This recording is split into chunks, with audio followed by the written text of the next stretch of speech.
Good morning friends. तो चलिए शुरू करते हैं। क्वेश्चन नंबर 1, विश्व स्काउट दिवस कब मनाया जाता है? ऑप्शंस ए 20 फरवरी, बी 21 फरवरी, सी 22 फरवरी या डी 23 फरवरी को।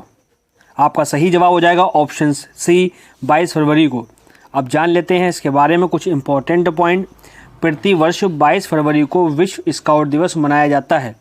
इस दिन को boy scouts and girl guides, scouts and world association of girl guides and girl scout द्वारा वर्ल्ड थिंकिंग डे के रूप में भी मनाया जाता है।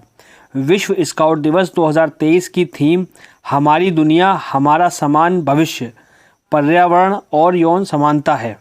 अगला सवाल क्वेश्चन नंबर 2, हाल ही में संसद के कितने सदस्यों को संसद के सर्वोच्च रत्न 2023 से सम्मानित किया जाएगा? ऑप्शंस ए 11 सदस्य, बी 12 सदस्य, सी 13 या डी 14 सदस्य। आपका सही जवाब हो जाएगा ऑप्शन सी 13 सदस्य। अब जान लेते हैं इसके बारे में कुछ इंपॉर्टेंट पॉइंट। संसद रत्न पुरस्कार 2023 के लिए इस बार 13 सांसदों को नॉमिनेट किया गया है।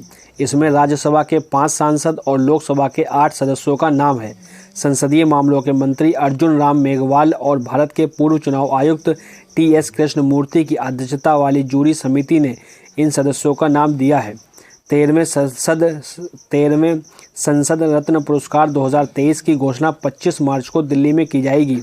यह पुरस्कार सिविल सोसाइटी की ओर से प्रदान किए जा रहे हैं। इन पुरस्कारों की शुरुआत पूर्व राष्ट्रपति ए.पी.जे. अब्दुल कलाम के सुझावों के मद्देनज़र की गई थी। उनका सुझाव भारतीय संसद में सबसे बेहतरीन प्रदर्शन करने वाले सांसदों को सम्मानित करने का था। इसी सुझाव के आधार पर संसद रत्न पुरस्कार की शुरुआत की गई है और 2010 से शुरू हुआ है। यह एक निजी पुरस्कार है। अगला सवाल क्वेश्चन नंबर 3, हाल ही में केंद्रीय मंत्रिमंडल ने भारत के 22वें विधि आयोग के कार्यकाल को कब तक बढ़ा दिया है? ऑप्शंस ए 2023 तक, बी 2024 तक, सी 2025 तक या डी 2026 तक। आपका सही जवाब हो जाएगा ऑप्शंस बी 2024 तक। अब जान लेते हैं इसके बारे में कुछ इंपॉर्टेंट पॉइंट। माननीय प्रधानमंत्री श्री नरेंद्र मोदी की अध्यक्षता में केंद्रीय मंत्रिमंडल ने भारत के 22वें विधि आयोग के कार्यकाल को 31 अगस्त 2024 तक बढ़ाने को मंजूरी दी है। भारत का विधि आयोग एक गैर संवैधानिक निकाय है जिसका गठन भारत सरकार द्वारा समय समय पर किया जाता है। आयोग को मूल रूप से 1955 में गठित किया गया था और समय समय पर इसकी पुनर्गठन किया जाता है। भारत के वर्तमान 22वें विधि आयोग का कार्यकाल 20 फरवरी 2023 को समाप्त हुआ है और 22वें विधि आयोग के अध्यक्ष और सदस्यों ने हाल ही में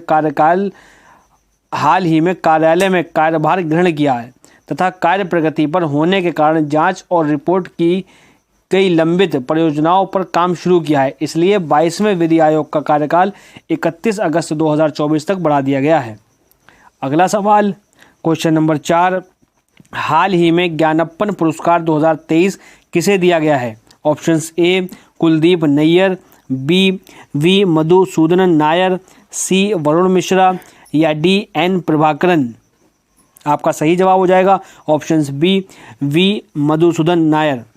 अब जान लेते हैं इसके बारे में कुछ इंपॉर्टेंट पॉइंट। प्रसिद्ध कवि वी मधुसूदन नायर को साहित्य में उनका योगदान हेतु ज्ञानप्पन पुरस्कार 2023 के लिए चुना गया है। ज्ञानप्पन पुरस्कार में 50,001 का नगद पुरस्कार और गुरु वायुरप्पन का एक सोने का लॉकेट और एक प्रशस्ति पत्र दिया जाता है। यह पुरस्कार 24 फरवरी को गुरुवायूर के मेल पाथुर सभागार में कवि को उच्च शिक्षा मंत्री और बिंदु द्वारा प्रदान किया जाएगा।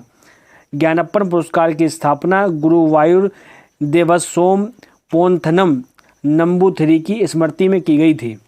अगला सवाल क्वेश्चन नंबर 5, भारत का पहला हाइब्रिड रॉकेट कहां से लॉन्च किया गया है? Options A Raipur, B Amravati, C Chengalpattu या डी बेंगलोर। आपका सही जवाब हो जाएगा ऑप्शन सी चेगलपट्टू। अब जान लेते हैं इसके बारे में कुछ इंपॉर्टेंट पॉइंट। 19 फरवरी को चेगलपट्टू के पट्टीपुलम गांव तमिलनाडु से डॉक्टर ए.पी.जे. अब्दुल कलाम उपग्रह लॉन्च व्हीकल मिशन 2023 के हिस्से के रूप में विभिन्न राज्यों के छात्रों द्वारा बनाया गया भारत का पहला हाइब्रिड प्रोजेक्ट लॉन्च किया गया। अगला सवाल क्वेश्चन नंबर 6, हाल ही में अंतर्राष्ट्रीय मातृभाषा पुरस्कार 2023 से किसे सम्मानित किया गया? Options A Kuldeep Nayar, B Varun Mishra, C doctor Mahendra Mishra या D Kiran Sharma. Friends, video अच्छी लगे तो वीडियो को प्यारा सा लाइक कर दें और चैनल पर आप अगर नए हैं तो चैनल को आज ही सब्सक्राइब कर लें और बेल आइकन का बटन दबाना ना भूलिएगा। आपका सही जवाब हो जाएगा option C doctor Mahendra Mishra. अब जान लेते हैं इसके बारे में कुछ important point.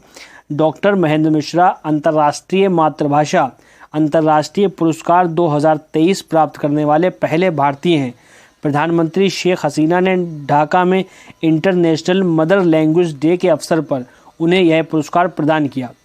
International mother language award 2021 में यूनेस्को द्वारा स्थापित किया गया था।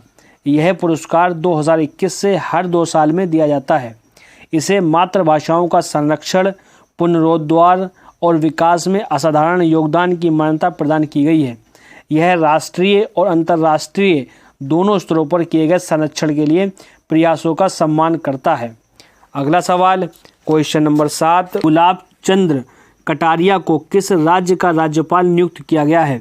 Options A Himachal Pradesh, B Assam, C Orissa या डी मध्य प्रदेश। आपका सही जवाब हो जाएगा ऑप्शंस बी असम। अब जान लेते हैं इसके बारे में कुछ इंपॉर्टेंट पॉइंट। राजस्थान के पूर्व गृह मंत्री गुलाब कटारिया ने असम के राज्यपाल के रूप में शपथ ली है। जगदीश शाला की जगह गुलाब चंद कटारिया ने बुधवार को असम के 31वें राज्यपाल के रूप में शपथ ली। गुवाहाटी हाईकोर्ट के प्रमुख संदीप मेहता ने कटारिया को पद और गोपनीयता की शपथ दिलाई। अगला सवाल, क्वेश्चन नंबर 8, हाल ही में किस देश ने म्यूनिख सुरक्षा सम्मेलन की मेज़बानी की? Options A Australia, B France, C Germany या डी भारत। आपका सही जवाब हो जाएगा ऑप्शन सी जर्मनी। अब जान लेते हैं इसके बारे में कुछ इंपॉर्टेंट पॉइंट। म्यूनिख सुरक्षा सम्मेलन एक वार्षिक सम्मेलन है जो वैश्विक सुरक्षा मुद्दों पर केंद्रित है। यह दुनिया भर के वरिष्ठ राजनेता और सैन्य नेता जर्मनी के म्यूनिख में एक मंच पर लाते हैं। 2023 के सम्मेलन में जो हाल ही में आयोजित किया गया था, यूक्रेन में युद्ध पर ध्यान केंद्रित किया गया था। अगला सवाल, क्वेश्चन नंबर 9, जो कि मोस्ट इम्पोर्टेंट है। हाल ही में भारत के 80वें ग्रैंड मास्टर कौन बने हैं? Options A V Pranav, B Sankalp Gupta, C doctor Gukesh या डी विघ्नेश नार। आपका सही जवाब हो जाएगा ऑप्शन डी विघ्नेश नार। अब जान लेते हैं इसके बारे में कुछ इंपॉर्टेंट पॉइंट। भारत के 24 वर्षीय चेस खिलाड़ी विघ्नेश नार ने जर्मनी के अंतर्राष्ट्रीय मास्टर इल्जा श्राइडर को हराकर देश के 80वें ग्रैंडमास्टर बन गए हैं। विघ्नेश एनआर ने जर्मनी में 24वां नॉर्ड वेस्ट कप 2023 टैग भी अपने नाम किया है। विघ्नेश एनआर भारत के 80वें ग्रैंडमास्टर बने हैं। इससे पहले उनके भाई विशाख एनआर ईयर 2019 में भारत के 59वें ग्रैंडमास्टर बने थे। इस तरह भारत के ग्रैंडमास्टर चेस इतिहास में पहली बार 2 भाई भारत के ग्रैंडमास्टर बने हैं। अगला सवाल, क्वेश्चन नंबर 10, हाल ही में जारी संकल्प घरेलू जलवायु जोखिम रैंकिंग 2023 में भारत के कितने राज्य दुनिया के 50 सबसे अधिक जोखिम वाले राज्य घोषित किए गए हैं? ऑप्शंस ए 9 राज्य, बी 7 राज्य, सी 15 राज्य या डी 12 राज्य। आपका सही जवाब हो जाएगा ऑप्शन ए 9 राज्य। अब जान लेते हैं इसके बारे में कुछ important point. Cross dependency initiative की सकल घरेलू जलवायु जोखिम रिपोर्ट के अनुसार विकास जोखिम का सामना करने वाले शीर्ष 50 प्रांत चीन, अमेरिका और भारत हैं। 9 भारतीय राज्य आजीविका के प्रति सबसे अधिक संवेदनशील हैं। वे पंजाब, उत्तर प्रदेश, महाराष्ट्र, राजस्थान, तमिलनाडु, गुजरात, केरल और असम हैं। आशा करता हूं कि आपको हमारी ये करंट अफेयर की क्विज पसंद आई होगी। अगर आपको हमारी वीडियो पसंद आई हो तो आप इसको एक प्यारा सा लाइक कर दें और आप चैनल पर नए हैं चैनल को आज ही सब्सक्राइब कर लें और बेल आइकन का बटन दबाना ना भूलिएगा। तो मिलते हैं आपसे नेक्स्ट वीडियो में। जय हिंद, जय भारत।